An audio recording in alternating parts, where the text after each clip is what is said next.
क्या आपको एक मिथिला राज चाहिए? जी हाँ दोस्तों, मैं इसलिए आप सबसे पूछ रहा हूँ क्योंकि संसद में इस तरह की बातें कई बार उठ चुकी है कि मिथिला को एक स्वतंत्र राज्य बना देना चाहिए।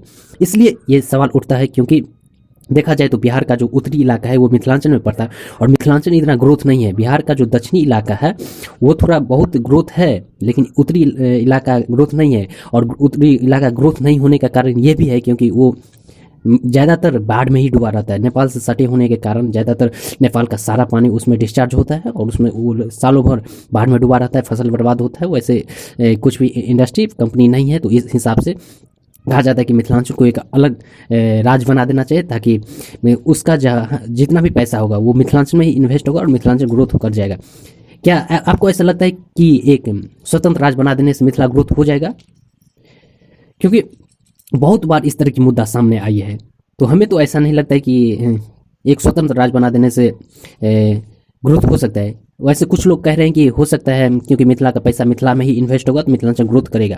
लेकिन देखा जाए तो विवाद ये खड़ा हो जाता है कि यदि आप भाषाई आधार पे मिथिला को एक अलग राज्य बनाते हैं तो मुद्दा ये आ जाता है कि ज़्यादातर देखा जाए तो बिहार में भोजपुरी ही चलता है। मिथिलांचल उत्तरी इलाके में चलता है और यहाँ जैसा कि मैप में आप देख रहे होंगे कि मिथिला का जो करेक्ट इलाका है वो पूर्वी चंपारण, पश्चिमी चंपारण और मुजफ्फरपुर, ये वैशाली होते हुए, जमुई होते हुए, देवघर होते हुए पूरा इलाका जो है मिथिलांचल में पड़ता है। लेकिन देखा जाए तो पश्चिम चंपारण, सीतामढ़ी ये सब में जो है भोजपुरी ही चलता है। तो इस हिसाब से वहाँ के लोग विरोध करते कि मिथिला राज्य नहीं बनना चाहिए। वैसे देखा जाए तो सीतामढ़ी जो माँ सीता की जन्मभूमि है तो वो तो करेक्ट देखा जाए तो वो मिथिला में ही पड़ता है, लेकिन वहाँ भी ज़्यादातर देखा जाए कि भोजपुरी ही चलता है। तो इस हिसाब से वहाँ भी विवाद खड़ा हो जाते हैं कि मिथिला राज्य नहीं बनना चाहिए।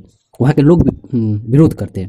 लेकिन देखा जाए तो मगध से ज़्यादा क्षेत्र जो है मिथिलांचल में ही पड़ता है। मगध में देखा जाए तो दक्षिणी इलाके में कुछ जिले हैं जो मगध में पड़ता है और देखा जाए तो उत्तर प्रदेश से जो सटा हुआ जिला है उसमें तकरीबन कल्चर दोनों का सेम ही है। उसमें जो भाषा चलता है उत्तर प्रदेश में वो उससे सटे हुए जिले में भी चलता है।